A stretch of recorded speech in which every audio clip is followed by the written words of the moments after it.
Jing qua rai ka purte tang yau to shakri jing so bha bun chat ki pershan ban ban lap sha purte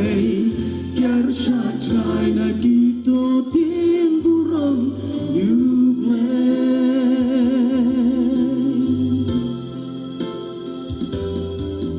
hati tam trong hi bang ni tre man na ka si Shaki wengi la long et kisaki Ningi long an ban long ya lam Shaki tom trong ga ching long Yau play ni klen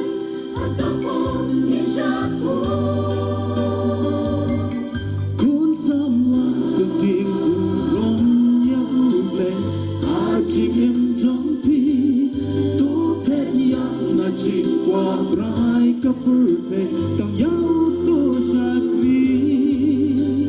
jing so ha bun chat ki pershan ban ban lap sha purte kyar sha chai na ki to tin burong you